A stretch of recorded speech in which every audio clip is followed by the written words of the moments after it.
Ladies and gentlemen, strap in because what just happened on NPR has Washington in absolute shock. With the nation already on edge after this horrific DC shooting that reignited the Deport Them All movement, NPR sat with Alexandria Ocasio-Cortez, AOC, for what she clearly thought was going to be like this soft little fireside chat. But instead, this turned into one of the most stunning on-air meltdowns that we've seen since a sitting member of Congress was ever interviewed. Because the moment that the host asked her one question about President Donald J. Trump, who is now leading the largest immigration enforcement operation in modern American history, AOC fell apart. Live on air, and not just a little bit. I'm talking about stuttering, backtracking, contradicting herself, panicking as the facts closed in around her. And then came the bombshell twist that she never saw coming. The NPR host confronted her with the breaking news that the FBI is now seeking interviews with Democratic lawmakers who told military and intel officers to ignore orders. That is when the meltdown went nuclear. At the exact moment that the country is demanding answers about the DC attacker, the deportation surge, and even the backfiring sanctuary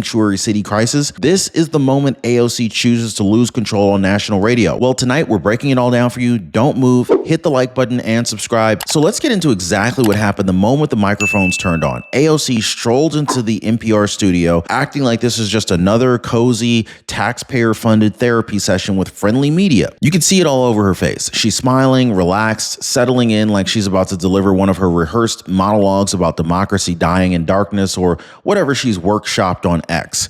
But then, out of nowhere, the NPR host breaks from the script. The tone shifts a little bit. The first question is grounded, factual, and cuts directly into her core talking points. And then she freezes because this wasn't the NPR of 2019. This wasn't the NPR that echoed her slogans. This was an NPR host who came prepared with data, timelines, and receipts. And AOC realizes live on air that she didn't walk into a safe place today. She walked into an ambush. Her energy changes instantly. Her voice tightens. Her answers get shorter and shorter. And for the first time in years, AOC is actually being pressed and she's not ready. And then the host drops the question that detonates the entire interview. He calmly asks her to explain, not slogan shout, not hashtag, explain why she keeps calling President Donald J. Trump an authoritarian. And you can hear the gears grinding in her head. I mean, she starts with the usual buzzwords, authoritarianism, kleptocracy, corruption, illusion of power, but the host doesn't let her get away with it. He presses, what specifically has Trump done as president in 2025 that qualifies as authoritarian? Silence. A long, very uncomfortable silence. AOC tries again, repeating the same lines like she's been reading off of a bumper sticker. The host pushes again. Name one concrete example. And she can't, because since returning to office, Trump hasn't locked up a single member of Congress, hasn't dissolved any institutions, hasn't banned speech, hasn't targeted dissent. The only authoritarian claim that she has is the one that she brought into the studio, rehearsed and rigid, without any evidence to back it up. And the NPR host just exposed it live. And so this is where the entire interview takes a very sharp, brutal turn, because the host brings up the story that's dominating every headline today. The DC shooting, a brutal attack carried out by a foreign national right in the heart of the nation's capital, just days after President Trump accelerated immigration enforcement nationwide. The country's angry. Social media is on fire, and the phrase "deport them all" is now a top trending national demand. So the NPR host asked AOC the one question that she never wanted to hear. Why is your party fighting Trump's deportation surge at the exact moment that Americans feel the most unsafe? She freezes again. She mutters something about comprehensive reform. The host interrupts. He asks why her caucus blocked enforcement measures that could have prevented cases like this one. She pivots, he presses, she stumbles, and suddenly she's cornered not by a Republican, not by Trump, but by NPR, a place that she always trusted to protect her narrative. And this time they didn't. Now, imagine losing thousands of dollars simply because you didn't make a 10-minute phone call. That's what bad Medicare plans cause every year. Chapter finds the mistakes before they cost you. They analyze your Medicare coverage to save you from expensive errors. And most people are saving money, not losing it. Most people are already dialing the phone number right there at the bottom of your screen. Phone number is 909-563-8279, or they're visiting the link down below at askchapter.org/Ron. And speaking of that, I wanted to share something that one of our viewers emailed me because it genuinely reminded me why I partner with Chapter in the first place. So Gene Jansen wrote, "Thank you so much for telling us about Chapter and the wonderful work that they do. They actually built a program around my specific health needs with my new healthcare plan, I have features I didn't have before. Also, I'm saving money with zero copay for primary care and saving mileage too. My new primary care is 10 miles away, whereas my former primary care was 40 miles. Wow. Gene, just want to say thank you so much for that. Messages like yours really mean the world to me because people, they need to hear from real people who lived it. So I really appreciate you sharing your experience with me. And I know others that are listening to the show right now, they're going to connect with what you just said. So this is the moment that things get real messy because the host does something AOC clearly wasn't prepared for. He brings receipts, real ones. First, he brings up Biden's failed border bill and asks her why she keeps pretending Republicans blocked it when Democrats themselves admitted it that it was structurally broken. Then he brings up Biden's 2024 through 2025 executive orders. These are orders that looked suspiciously like Trump's, only weaker and slower, okay? So AOC tries saying Republicans refuse to act. The host counters that Biden had the same executive authority. Trump is using the same authority right now. Then she panics. Then he hits her with DHS data, visa overstays versus illegal crossings, and reminds her that under Biden, illegal crossings exploded past overstays for the first time in modern history. She then tries to walk around it, but every answer contradicts the one before it. So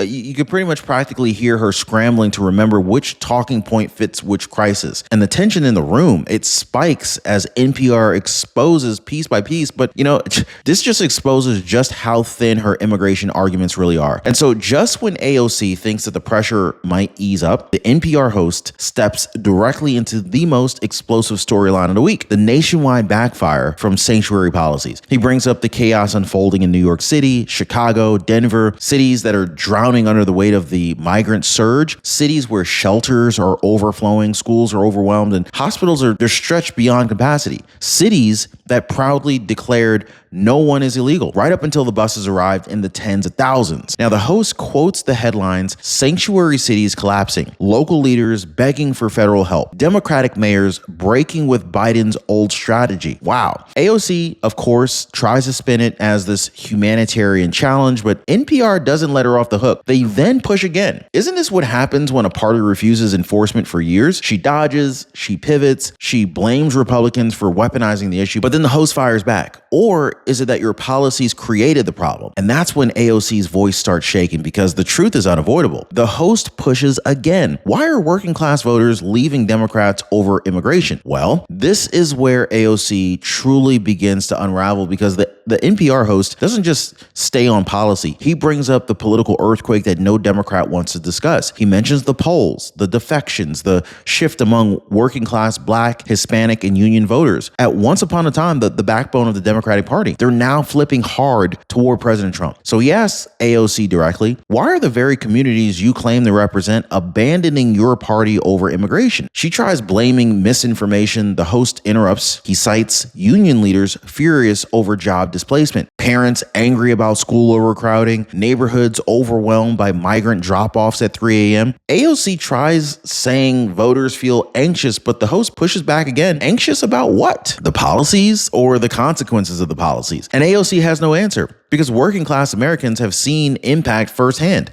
on wages, safety, and community stability. Meanwhile, AOC defends policies she's never had to live under. NPR exposes that disconnect, and the cracks in her rhetoric widen with every second. So now we kind of reach the moment that detonates AOC's composure completely. The host calmly and methodically asks her a question that really could have been quite easy if her talking points actually held up. So he says, Congresswoman, regardless of your criticisms, isn't President Trump acting within the full legal powers of the presidency when he orders the removal of undocumented individuals? You could pretty much feel the shock ripple through the studio because answering no would mean lying on air. Answering yes would validate Trump's entire enforcement operation. And under pressure, AOC blurts out the truth. She admits on NPR that Trump's deportation efforts fall within legal authority. The host immediately follows up. So if it's legal, why do you oppose it? Especially after the DC shooting. AOC freezes. She panics. She has no policy argument left. There's no moral argument. There's no legal argument. She tries saying it's inhumane, but NPR reminds her that the attacker wasn't a dreamer or a child. He was a grown adult who exploited the system. And suddenly, AOC realizes that she just walked right into a trap. And so just when it seems like the interview can't get any worse for AOC, NPR hits her with a breaking story. This is the breaking story that has been sending shockwaves through Washington all morning. So the host asks, Congresswoman, what is your reaction to the FBI's request to interview Democratic lawmakers who encouraged military and intelligence officers to disobey illegal orders. Her face drops. This is the moment she didn't prepare for. This is the storyline the Democratic caucus is desperately trying to bury. The host calmly explains that several Democratic senators are now being scrutinized not for speeches or for social media posts, but for direct communication with federal personnel